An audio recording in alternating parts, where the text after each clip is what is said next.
Welcome to brain roots IAS. आज हम पढ़ेंगे genesis of expression, India's pre historic rock art. देखिए, art and culture में हम शुरुआत कर रहे हैं एक ऐसे चैप्टर से जो स्क्रिप्ट या सिविलाइजेशन के इन्वेंशन से भी सोचिए हजारों साल पहले लिखा गया था। ये सिर्फ आर्ट नहीं है, बल्कि इंडियन सबकॉन्टिनेंट पर ह्यूमन माइंड के इवोल्यूशन का, उसकी सोच का पहला पहला विजुअल प्रूफ है। तो चलिए इस टॉपिक को डीपली एनालाइज करते हैं। एक बहुत ही फंडामेंटल सवाल से शुरू करते हैं। जब अर्ली ह्यूमंस के पास कोई स्क्रिप्ट नहीं थी, लैंग्वेज अपने रिटन फॉर्म में थी ही नहीं, तो वो कम्युनिकेट कैसे करते थे? नॉलेज एक जनरेशन से दूसरी जनरेशन तक ट्रांसफर कैसे होता था? इसका जवाब मिलता है इन रॉक पेंटिंग्स में। हमें यह समझना होगा कि ये आर्ट आम मान के चलिए इंसानियत की पहली डॉक्यूमेंटेड हिस्ट्री है। ये एक विजुअल आर्काइव है, एक हार्ड ड्राइव जिसमें हजारों साल का डेटा, हजारों साल की कहानियां स्टोर की गई हैं। और देखिए, आयरनी ये है कि इतनी कदीम, इतनी एंशिएंट साइट मॉडर्न वर्ल्ड ने डिस्कवर की है आजादी के बाद 1957 में। एक आर्कियोलॉजिस्ट थे डॉक्टर वीएस वाकंकर। वो ट्रेन से ट्रैवल कर रहे थे और उन्हें दूर से कुछ अजीब रॉक फॉर्मेशंस दिखे। अब वो एक एक्सपर्ट थे, तो उन्हें इनकी मॉर्फोलॉजी, इनका स्ट्रक्चर यूरोप की पैलियोलिथिक साइट जैसा लगा। बस इसी क्यूरियोसिटी ने उन्हें एक्सप्लोर करने पर मजबूर किया, and that is how he discovered the Bhimbetka rock shelters. और आज जैसा कि हम जानते हैं, ये एक यूनेस्को वर्ल्ड हेरिटेज साइट है। तो सवाल उठता है कि भीमबेटका ही क्यों? ऐसा क्या खास था यहां? और ये आर्ट हजारों साल तक बची कैसे रही? इसका ज्योग्राफिकल रीजन समझना बहुत जरूरी है। इस स्लाइड में इसे नेचुरल पेंट हाउस कहा गया है। ये जो सैंडस्टोन केव्स है ना, इनकी जियोलॉजी ने दो चीजें प्रोवाइड की। एक, एकदम स्मूथ कैनवस जिस पर पेंटिंग करना आसान था, और दूसरा सबसे जरूरी, protection from the elements.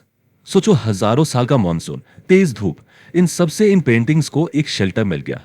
It's a perfect example of how geography influences history and art. अब इस नंबर को देखिए, 30,000 से ज्यादा साल। ये सिर्फ एक नंबर नहीं है, ये रिप्रेजेंट करता है continuity of human settlement and artistic expression. ये कोई एक दिन या एक जनरेशन की आर्ट नहीं है, बिल्कुल नहीं। ये एक जिंदा जागता कैनवस है जिस पर कई जनरेशंस ने हजारों सालों तक अपनी कहानी पेंट की है। ये जो कंटिन्यूटी का कॉन्सेप्ट है ना, ये बहुत बहुत क्रूशियल है। तो इस 30,000 साल की लंबी हिस्ट्री को समझने के लिए हमें इसे तोड़ना होगा। We have to break it down.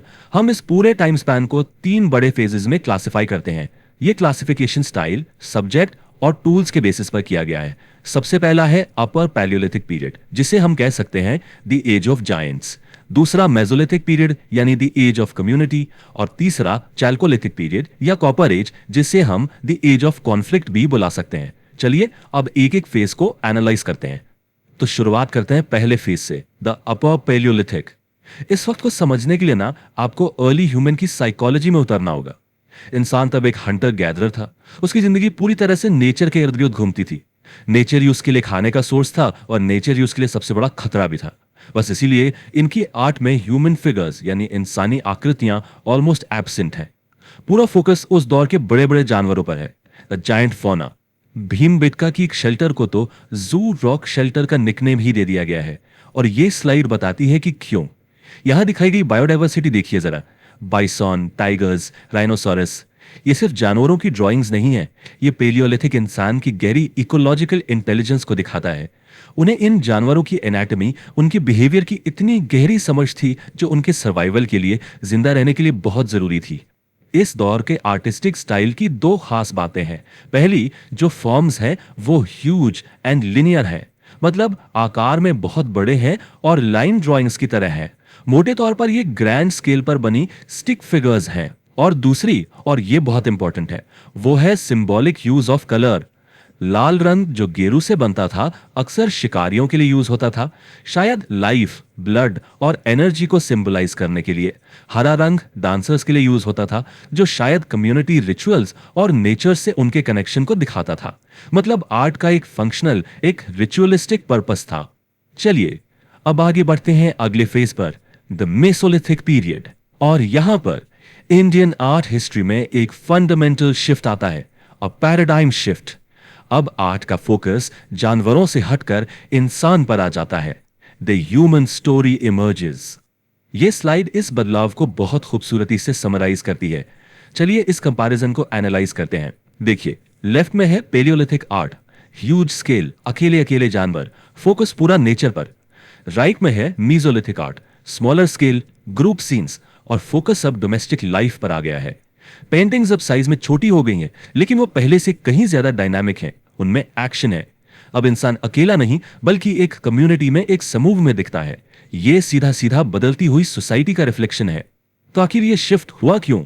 What does this art tell us about their society? अब जो थीम्स हैं उनमें कोऑर्डिनेटेड ग्रुप हंटिंग, यानी मिलकर शिकार करना, शहद इकट्ठा करना और फैमिली लाइफ दिखाई देती है। ये एक ज्यादा कॉम्प्लेक्स सोशल स्ट्रक्चर की तरफ इशारा करता है। इंसान अब सिर्फ एक इंडिविजुअल नहीं है जो नेचर से अकेले स्ट्रगल कर रहा है। अब वो एक कलेक्टिव का, एक कम्युनिटी का हिस्सा है जो मिलकर काम करती है। आर्ट अब उनकी सोशल एक्टिविटीज का एक रिकॉर्ड बन जाती है।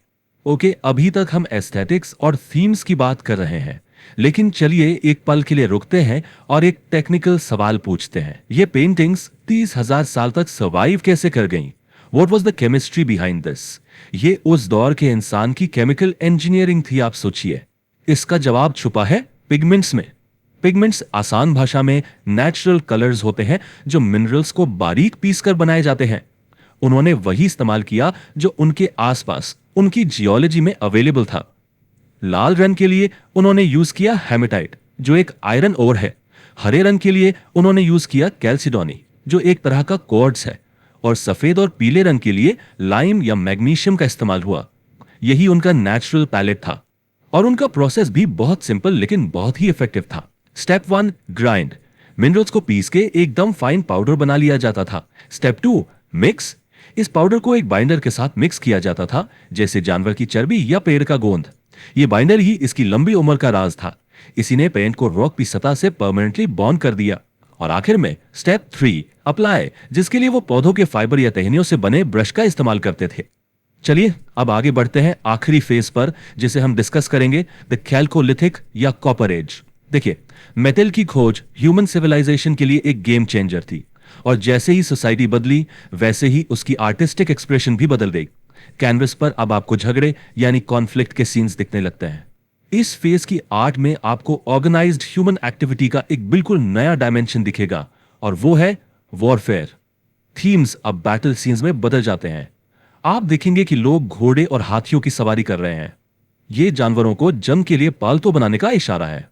उनके हाथों में पहले से बेहतर सोफिस्टिकेटेड वेपन्स हैं, जैसे धनुष बाण और ढाल।